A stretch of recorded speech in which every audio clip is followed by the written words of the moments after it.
Hello, another Everyday Science Academy book. Let's ride a wave, diving into the science of light and sound waves with physics with Dr. Chris and Red Kangaroo.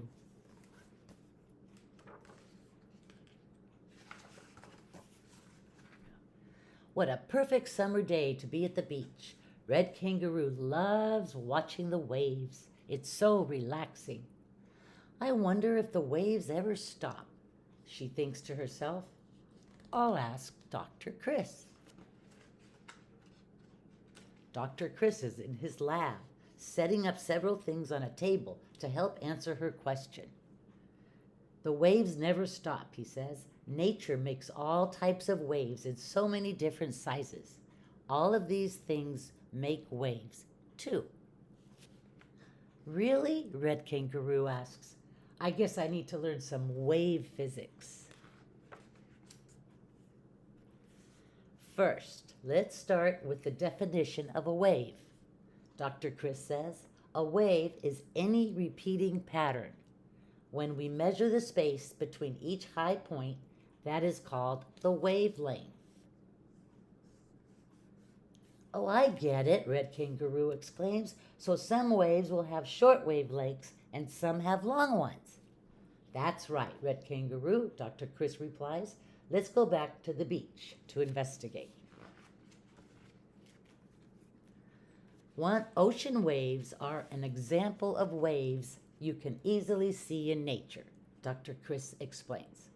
The wavelength of these waves could be about as long as a football field. If we waited long enough, we would see that the whole ocean itself rises and falls twice each day. I know, Red Kangaroo interrupts. That's called the tide. That's right, says Dr. Chris. The tide is a wave with a wavelength the size of the Earth. When they get back to the lab, Dr. Chris shines a laser on the wall. Is that light a wave too? Red Kangaroo asks. Yes, all light is a type of wave, Dr. Chris replies, and each color of light has a different wavelength. But why can't I see the wave? Red Kangaroo wants to know. You are seeing a wave, Dr. Chris says. Light is a type of electromagnetic wave. Electromagnetic waves travel through space at such a fast speed that it's hard for us to recognize them as waves. Electromagnetic waves can have very different wavelengths. Dr. Chris continues. Some of these waves you can see, like visible light, and all the colors light helps us see. But there are also electromagnetic waves that you can't see at all. There are waves I can't see? Asked Red Kangaroo. Can you teach me about them? Visible light spectrum and electromagnetic waves. One type of wave we can't see is the radio wave, Dr. Chris says. These waves are really long and have the length of a house or building. Radio waves help us send and receive messages to communicate. And they don't work for radios, but also TVs and cell phones. Wow, so that's how I can get a call on my cell phone, Red Kangaroo says.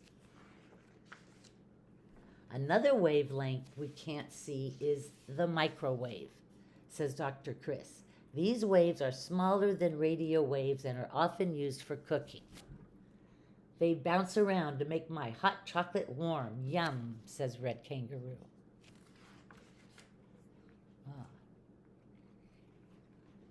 Now, let's talk about the waves that have wavelengths smaller than visible light. Dr. Chris says, ultraviolet light comes from the sun. We can also make ultraviolet light to grow plants indoors. I've heard of this wave before, Red Kangaroo says. It's also called UV light. We have to wear sunscreen to protect our skin from UV rays. And you probably have heard of X-rays. They have wavelengths even smaller than UV light. Dr. Chris continues. X-ray waves are useful to see inside things because they can travel right through your skin, but not your bones. You can find them at your doctor's office, hospitals, and even airport security. Wow, electromagnetic waves are amazing and so different, Red Kangaroo says. Are there more types of waves, Dr. Chris? Yes, there are, Dr. Chris replies. Sound is made of waves that travel through air. You can't see these waves either, but you can hear them. But I thought light waves travel through the air too. What makes sound waves different? Red Kangaroo asks. Transverse waves, longitudinal waves. Great question, Dr. Chris replies. Water and light waves go up and down. We call them transverse waves.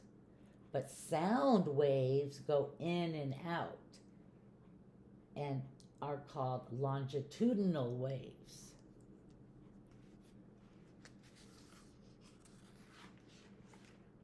You can tell the wavelength of a sound wave based on how it sounds, says Dr. Chris. Think about the sound of a drum or noise from construction work. Those are low sounds, which means they have long wavelengths. Now, think of the sound of a whistle or birds chirping. Those have high sounds and short wavelengths.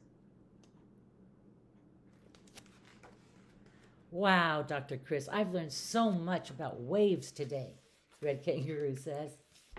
There really are waves everywhere. Glossary. I'm just going to read the words. Longitudinal wave, radio wave, tide, electromagnetic wave, microwave, sound wave, transverse wave, ultraviolet, wavelength, waves, visible light wave, X-ray. There's some good activities here. That's why I just read the words. Test it out. Sounding it out. Get together different objects from around your house. If you think you need special objects, guess again. You can use bottles or cups or your toys or even doors and windows. Ask your parents first. Then find something you can use to gently tap on these objects like a wooden spoon, a pen, or even your knuckles. Think about what type of sound you think each object will make when you lightly tap on it.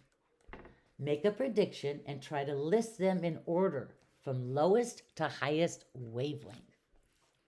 By listening carefully, you can test out your predictions by making some noise with each object. Record your results. If you're having a hard time hearing the difference in sounds, download a science app that measures audio spectrum. Dr. Chris recommends trying the app PhyPhox. Ask an adult for help first. PhyPhox. I should check that out. Compare your results to your predictions. How close were you in guessing the right order? For a more controlled experiment, try this. Gather a bunch of cups made of glass, metal, or porcelain that are the same size. Fill each cup with a different amount of water. They all will now produce different sounds when you tap on them. And you will see the waves in the water too. Oh, this was fun. Anybody have a slinky? Every wave in one. For this experiment, you will need a large spring toy. We used to have a slinky. We'd go down the steps. I don't know if they still sell. A metal one works best. And a friend. You can also try this experiment with a rope, but it will be more challenging. Lay the spring toy on the ground and work together to stretch it out as far as you both want. Have your friend hold their end of the spring toy still. Shake, wiggle, and move your end of the spring toy to send waves.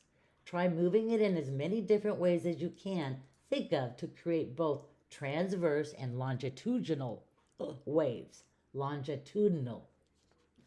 Try holding the spring toy out at different distances and continue making waves. Do you notice a change in the speed of the wave? Does the wave move more quickly when the two ends are closer together or farther apart? Extend the fun. You can make it look like a wave is standing still. Think about a jump rope. When it's skipping, the wave doesn't travel down the rope. The crest of the wave is in the middle and never moves from there. That's called a standing wave. If you have a jump rope nearby, you can try it. How many standing waves can you make? How does the number of standing waves depend on how fast you swing the rope?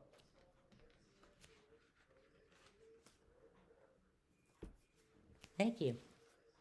Have a great day. Bye.